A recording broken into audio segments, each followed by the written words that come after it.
everyone, welcome to another episode of Le du Goûter. For today's goûter, I have homemade cookies, which are made by my boyfriend. Aww, isn't he the best? On today's episode, I want to talk about having an au pair live in with you. This is a main concern that I hear from families, that they're on board with the idea of having an au pair. They like the idea of that flexible scheduling. But a part of that is having somebody live in. And a lot of families don't know what that looks like or are concerned about giving up privacy. And what I say to those families is that they need to set out those expectations from day one. When I'm talking to families for the first time, I tell them that they need to fill out an application form and write a Dear Au Pair letter. The application form is a general overview of the family and what they're looking for in an au pair and what the schedule looks like. And the Dear Au Pair letter gives the au pair a deeper insight into the family. So what the hobbies are for each person in the family, what the family likes to do on the weekends, what a typical week looks like, what the au pair schedule will look like in more detail. And I tell them in that letter to go into more detail about what their expectations are with the au pair. And with that, having an au pair live in with them. If they are looking for somebody who's always around and really wants to incorporate them, the au pair in with the family, that's fantastic. But they can also write in that they would like some privacy in the evenings for that family time, and to encourage the au pair to go out and do her own thing in the evenings.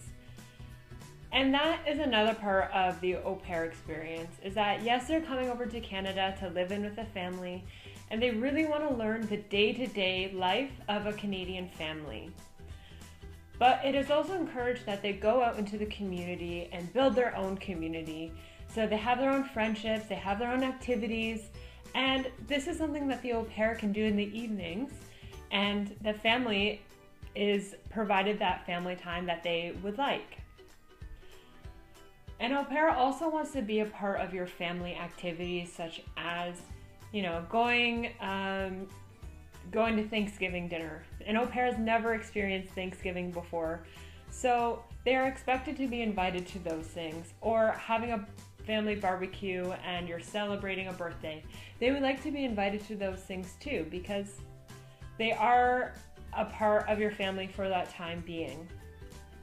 But if, for example, you're going on family vacation, excuse me, and you just want it to be family time, that's totally okay. It provides the au pair time to do her own traveling and to go on her own adventures.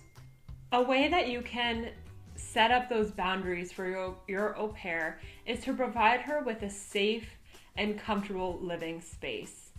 So when I was an au pair, I had my bedroom, and that was a fantastic space for me to go to in the evenings. I could do some reading, did some homework. I could email my family.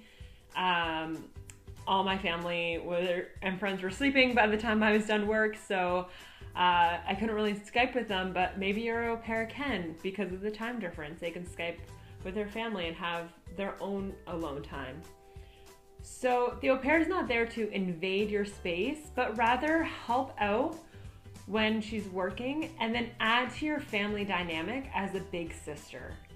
And if you're honest from day one of what you want those expectations or what you want that relationship to be, then you can build that with your au pair. And you're giving her a fair playing level because she knows what your expectations are. And she can also tell you what her expectations are as well. So nobody's disappointed or nobody is frustrated because they're not getting what they want. If you have an au pair, let me know, how does that relationship work? What is it like having somebody live in with you every day? Do you find that there's struggles, or have you found a good balance? All right, I'll see you guys later. À tout à l'heure.